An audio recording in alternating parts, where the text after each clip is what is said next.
Zinc gluconate क्या होता है, ये किस तरह से बच्चों को हेल्प करता है, कितने बड़े बच्चे में कितने बड़े बेबी में चलता है, ZN जो ड्रॉप आती है ये 20 ये क्या होता है, सब कुछ समझेंगे। देखिए भैया ZN20 एक ब्रांड आता है वालेस कंपनी का। ये बच्चों के अंदर देने की ड्रॉप आती है। इसके अंदर 1 ml का ड्रॉपर आता है, बूंद बूंद करके बेटा मुंह खोलो इस तरह से दिया जाता है। तो छोटे बेबी होते हैं 1 महीने के, 4 महीने के, 1 साल, 15 महीने, 2 महीने, इस तरह के बच्चों में चलता है। अब एक्चुअली देता है क्यों है इसके बारे में समझेंगे। देखिए इसके अंदर आता है जिंक। जिंक इसके अंदर 20 mg में आता है, इसलिए इसको जिंक ZN20 कहते हैं। इसके अंदर जिंक जो है ये ग्लूकोनेट है। अब होता क्या है, देखिए भैया जिंक एक मिनरल होता है, ठीक है, पोषक तत्व होते हैं जो बॉडी में जरूरी होते हैं, खाने पीने से मिल जाते हैं। लेकिन छोटे बेबी होते हैं माँ के दूध के सिवा और कुछ नहीं पीते। अगर वहां पर बच्चे को कोई प्रॉब्लम हो रही है जो कि जिंक से ठीक हो सकती है, तो वहां पर उस प्रॉब्लम में चलेगा। यानी जिंक कहाँ चलेगा, बीमारियों को ठीक करने के लिए। आगे वीडियो में जानेंगे किस किस बीमारियों को ठीक करता है। इनके अलावा अगर जिंक बॉडी में पहले से ही कम है, उसकी डिफिशियंसी है, तो फिर वहां पर भी ये दिया जा सकता है। तो जिंक डिफिशियंसी में दिया जाएगा। इनके अलावा जिंक से ठीक होने वाली बीमारियों में दिया जाएगा। अब देखिए छोटे बेबी होते हैं, उनका इम्यून सिस्टम वीक होता है, उनको पीलिया हो जाता है बचपन में, छोटी सी उम्र में ही उनके दस्त लग जाते हैं, उनकी स्किन प्रॉब्लम हो जाती है, बच्चे को बॉडी वेट कम रहता है, बच्चा जल्दी बीमार होता है, कोल्ड फ्लू वायरल जल्दी हो जाता है उनको। तो इस तरह की जो प्रॉब्लम होती है ना, उनको उनसे लड़ने के लिए इम्यून सिस्टम ठीक रहना चाहिए। तो इम्यून सिस्टम को जो अप करने का काम मिनरल्स और विटामिन ही करते हैं। तो ये मिनरल्स होता है, ये इम्यून सिस्टम को बनाता है। फॉर एग्जांपल छोटे बच्चों में विटामिन D3 ड्रॉप दिया जाता है। तो विटामिन D3 जो ड्रॉप दिया जाता है ना, वो इम्यून सिस्टम को ही बढ़ाया जाता है। तो वो विटामिन होता है, वैसे ये मिनरल है, ये भी इम्यून सिस्टम को बढ़ाता है।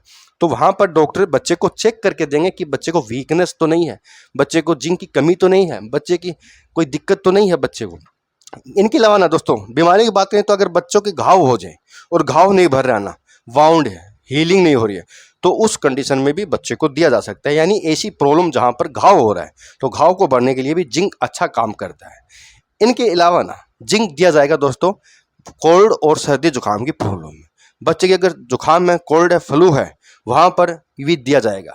वही बात है, इम्यून सिस्टम को बढ़ाया जाएगा, जिससे कि बॉडी का मैकेनिज्म जो लड़ता है बीमारियों से, वो अपने आप ही लड़ सके और बच्चा कम से कम दवाई से ठीक हो जाए। तो इसलिए डॉक्टर इसको ऐड करते हैं। ज़्यादातर जो जिंक ड्रॉप का यूज होता है ना, वो गर्मियों के सीजन में छोटे बच्चों में डायरिया की प्रॉब्लम में होता है। आंतों के अंदर बच्चों के इन्फेक्शंस हो जाता है, जिसके कारण बच्चों के दस्त लग जाते हैं। तो ज़्यादातर जो पीडियाट्रिक डॉक्टर होते हैं, पीडियाट्रिशियन, वो जिंक को ही देते हैं, जिससे कि बच्चे की ये एक तो एनवायरमेंट फ्रेंडली होता है, आंतों के लिए ठीक भी रहता है, इसके कोई नुकसान नहीं होते, और ये दस्त की प्रॉब्लम में अच्छा काम करता है। जो पानी लग रहा है बच्चे के दस्त के कारण, उस पानी को ये कम से कम निकलने देता है, जिससे कि बच्चे को पानी की कमी ना हो जाए। और आंतों के अंदर ना विटामिन मिनरल्स भी होते हैं, तो उसकी कमी ना हो जाए, इलेक्ट्रोलाइट बैलेंस की कमी ना हो जाए, तो उसको पानी को होल्ड रखकर ये काम करता है, जिससे कि बच्चे का जो फ्लो हो रहा था पहले, वो कम हो जाता है दस्त में। तो दस्त की प्रॉब्लम में जिंक बढ़िया काम करता है, बच्चों की ड्रॉप में आता है। इनके अलावा छोटे बच्चे के अंदर ड्रॉप चलता है, बड़ा बच्चा है 2-3 साल से बड़ा बच्चा है, वहाँ ZN नाम से सिरप भी आता है, तो वो भी यूज किया जा सकता है। बड़े लोगों में टेबलेट भी आती है जिंक की। कोरोना वायरस में जिंक टेबलेट भी काफ़ी लोगों ने यूज किया था। वो इसीलिए किया था क्योंकि इम्यून सिस्टम उस बीमारी से लड़ सके, उस वायरस से लड़ सके। तो बच्चों का आता है। बात करें डोज के बारे में, तो 1 ml का ड्रॉपर आता है। डिपेंड करता है आपकी किस प्रॉब्लम में कितने बड़े बच्चे को कितना दिया गया है, तो अपने डॉक्टर के अकॉर्डिंग ही दीजिएगा डोज जो होगी। हालांकि इसकी जो डोज हो सकती है वो 1 ml भी हो सकती है, 2 ml भी हो सकती है, या फिर 0.5 ml भी हो सकती है। ज़्यादातर चांस में दिन में एक बार ही दिया जाता है, लेकिन सुबह शाम भी डॉक्टर कर सकते हैं।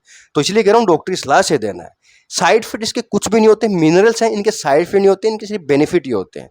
और देखो तभी देना चाहिए जब डॉक्टर ने दिया हो, इनकी कमी हो, वास्तव में इसकी जरूरत हो, ऐसे भी नहीं देना है। बहुत बहुत धन्यवाद।